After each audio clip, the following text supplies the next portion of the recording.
আসসালামু আলাইকুম। তো তোমরা সবাই কেমন আছো? আশা করি ভালো আছো। আলহামদুলিল্লাহ আমরা সবাই ভালো আছি।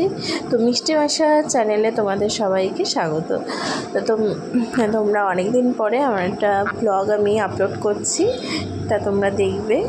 আজকে একটা রেসিপি করে দেখাচ্ছি, সেটা হলো চিকেনের রেসিপি। চিকেন চাপই করব। আমি একটা ভিডিও শেয়ার করেছিলাম, তো আবার একটা করছি। তো চিকেনগুলো ভালোভাবে ভেজে নিয়েছি। এর মধ্যে আমি সব রকমের মশলা নিয়ে নিয়েছি। এটা যেমন আছে আদা, রসুন, পেঁয়াজ, লঙ্কা বাটা, তারপরে আছে কাজু বাদাম, চাল মগজ বাটা, এখানে আছে গুঁড়ো লঙ্কা, হলুদ, লবণ, গরম মশলা, জিরে মরিচ, আর এটা আছে পোস্ত বাটা আর টক দই। তো আমি একটা কড়া নিয়ে নিয়েছি। কড়াটা একটু গরম করে নিলাম। গরম করে তার মধ্যে আমি 1 চামচ ঘি অ্যাড করে দিলাম। দিয়ে এটা ভালো গরম একটু হয়ে গেল, তার মধ্যে আমি রিফাইন অয়েল অ্যাড করেছি। করে একটু ভালোভাবে নেড়ে নিলাম। এর মধ্যে আমি আদা, রসুন, লঙ্কা, পেঁয়াজ বাটাটা দিয়ে দিচ্ছি। সব পেস্টগুলো আমি দিয়ে দিলাম। দিয়ে নাড়ছে থেকে যখন তেল বার হবে আমি তখন এইসব মশলা গুঁড়ো দিয়ে দেবো। হলুদ গুঁড়ো, লঙ্কার গুঁড়ো, নুন, জিরে মরিচ, মিট মশলা সব দিয়ে দিলাম।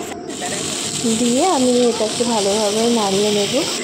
শুধু কষানো ছাড়া আর কোনো কাজ নেই। এর মধ্যে আমি গুঁড়ো দুধ দিয়ে দিচ্ছি। কেউ দিতেও পারো, না দিতেও পারো। এর মধ্যে গুঁড়ো দুধের বদলে কেউ আবার ময়দাও দিতে পারো, অল্প সামান্য পরিমাণে, ঠিক আছে। এর মধ্যে আমি কাজু বাদাম ও চাল মগজ বাটা দিয়ে দিচ্ছি। দিয়ে এটাও ভালোভাবে কষিয়ে নিচ্ছি। কষিয়ে নেওয়ার পরে এর মধ্যে আমি টক দই আর পোস্ত বাটা দিয়ে দেবো। টক দই পোস্ত বাটা অনেকটাই পাতলা হয়ে গেছে আমার, তো তোমরা তোমাদের পরিমাণ মতো বুঝে নিয়ে নেবে। এটা ভালোভাবে আমি কষিয়ে নিচ্ছি। কষিয়ে নেওয়ার পরে যে বাটিতে আমি সব নিয়েছিলাম ওইগুলো ভালো করে ধুয়ে ওই পানিগুলো আমি দিয়ে দিচ্ছি। আমি এটা আরও একটু পানি দিয়েছিলাম, সেটা তোমাদেরকে আমি আর দেখালাম না।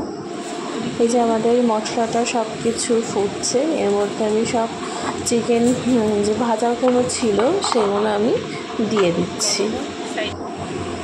আমি একটু ছোটোই পিস করেছিলাম, কেননা বাড়িতে খাবো, একটু ছোটোই যেন মশলাটা ভালোভাবে যাবে তার জন্য। তো তোমরা বড় বড় পিস করো, তোমাদের যেমন ভালো লাগে। আমার এটা ভালো লেগেছিলো, আমি এটাই করেছি। তো এর মধ্যে আমি টক দইও দিয়ে দিয়েছি। টক দই দেওয়ার পরে ভালোভাবে আমি আবারও কষিয়ে নিচ্ছি। আর এর মধ্যে আমি 1 কাপ মতন পানি দিয়ে দিচ্ছি। আর একটু দিয়েছিলাম কেননা গলার জন্য। এবার আমার চিকেনটা পুরোপুরি রেডি হয়ে গেছে। এরকমই গরম মশলা দিয়ে দিচ্ছি। গরম মশলা, একটু মিট মশলা দিয়ে দিলাম। দিয়ে আমার রেডি হয়ে গেছে। আর এখানে আমাদের হয়েছিল বাসমতি পোলাও হয়েছিল, তার সাথে চিকেন চাপ। তা তোমরা সবাই লাইক, কমেন্ট, শেয়ার সব কিছু